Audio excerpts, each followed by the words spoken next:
Welcome everyone. My name is Dillon and I'm a current graduate student at the University of Kentucky. I'm a first year health promotion student, and I'm also a research assistant for #Icon in the Trend. Hi, my name is Cameron Rostron, and I am a third-year undergraduate student at the University of Kentucky, and I also work with #Icon in the Trend as a facilitator.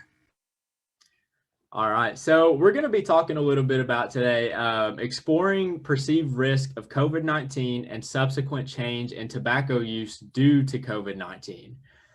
So just to kind of go ahead and get into a little bit of background, in 2020, in a 2020 report from the National Youth Tobacco Survey, 3 million high school students and 550,000 middle school students currently use e-cigarettes.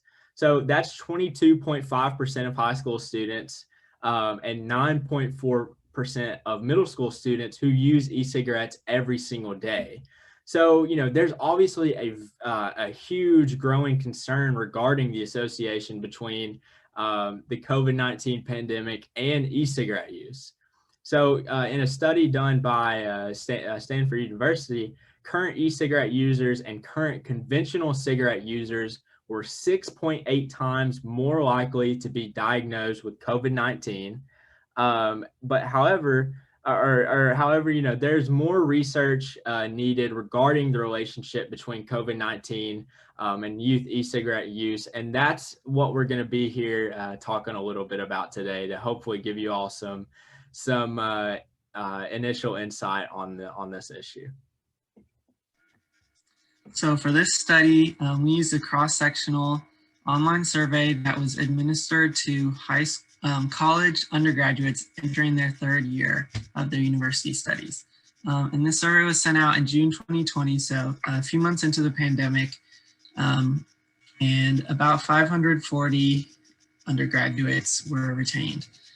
So we first used this study data and looked for associations between different COVID perceptions and e-cigarette and other tobacco use variables using bivariate Pearson correlation. And we then tested these associations that we found using chi-square test of association and looked at the odds ratio to determine how these variables affected one another. And our purpose was really to determine how perceptions of COVID-19 are associated with different tobacco use variables. So our sample demographic was about 75% female, about 25% male, and 1% transgender or other. We had majority in-state residents and majority of respondents identified as white, their racial background. All right, so we're going to talk a little bit about kind of the general e-cigarette use of the sample. So of our sample of undergraduate students, particularly juniors, 50% of the respondents had ever used an e-cigarette or vaping product. 44% of current users, which were 52 of the respondents, had used an e-cigarette daily, so within the last 30 days.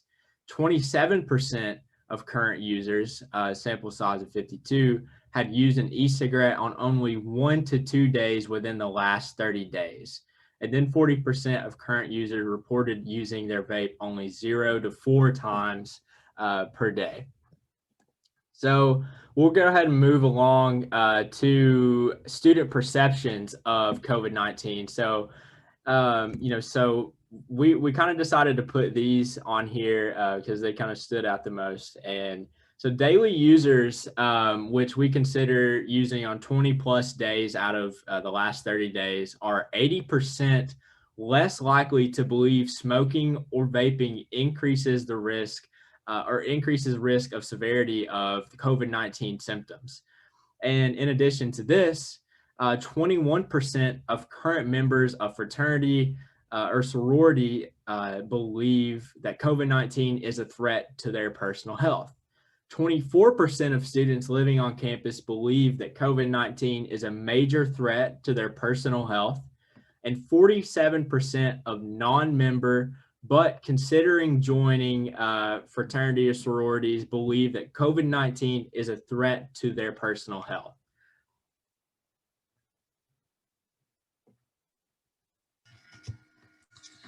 So the next thing we did is looked a little bit at the relationships between different COVID-19 perceptions and how this affected e-cigarette use and other tobacco use. So one of the first things we found is that users of e-cigarettes and other tobacco products who viewed COVID-19 as a major threat to the US population as opposed to a minor threat or no threat at all were more likely both to have considered quitting e-cigarettes and other tobacco products and to have actually stopped or reduced their tobacco use during the pandemic. We also found a similar type of association. People or e-cigarette and other tobacco users were more likely to have reduced their use or stopped completely if they believed that COVID-19 increases the risk of if using tobacco products increases the risk of COVID-19 symptoms, the severity of symptoms. And one of the more striking findings that we identified was that nearly 5 times,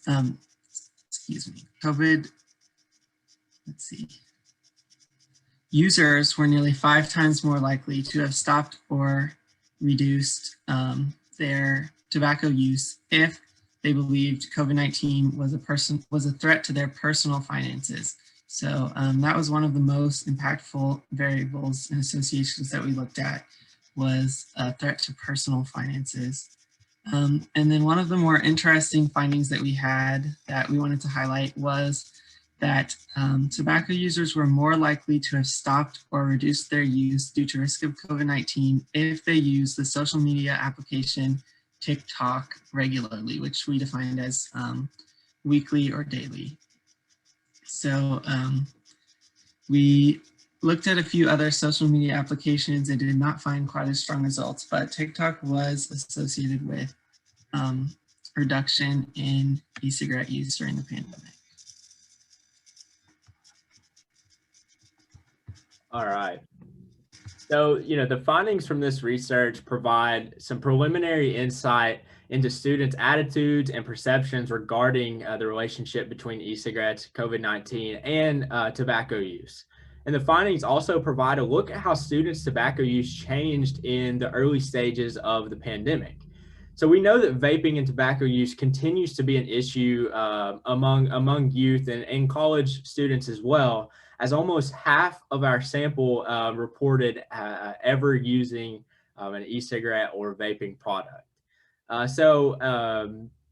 But as more research emerges regarding how the use of tobacco impacts a person with or without COVID-19, it's encouraging to know that a perceived threat of COVID-19 is associated with decrease in use. So we understand that e-cigarette use, continues to be a significant trend among youth and college students across the country. And some students may not be informed on the dangers associated with e-cigarettes, tobacco use, and COVID-19. So continuing collaborative prevention and treatment efforts on college campuses regarding the relationship between COVID-19 and tobacco use is very important moving forward with future studies regarding this topic. So more research on educational prevention regarding COVID-19 and tobacco use is needed to prove its effectiveness. So in addition to further prevention and treatment, determining risk factors on college campuses regarding the relationship between COVID-19 and tobacco use is needed as well. And from our research, we know that you're less likely to believe that COVID-19 is a major threat to your personal health if you are in a fraternity or sorority. And along with this, you're less likely to believe COVID-19 is a major threat to your health if you live on campus. So continuing to investigate perceptions of those who fall within a risk factor is crucial for future research as we continue to discuss implementing preventative and educational efforts, again, to kind of raise awareness and empower and encourage others not to use tobacco and e-cigarettes. So lastly, as Cameron talked about, the relationship between decreased use since the pandemic and use of the social media application TikTok is a very interesting point. We know that social media use, especially amongst the youth, is an important part of deceptive marketing for tobacco companies. And also on the flip side, it's an important part on raising awareness on the dangers of e-cigarette use and positive messaging, messaging information through social media platforms like TikTok, like Instagram, like Facebook, YouTube. Those are all very beneficial tactics, that we should continue to monitor and continue to do further research on, especially as more research emerges on COVID-19 among youth and other populations as well. So we thank you all very much for your time, and we're looking forward to the Q&A session on Saturday.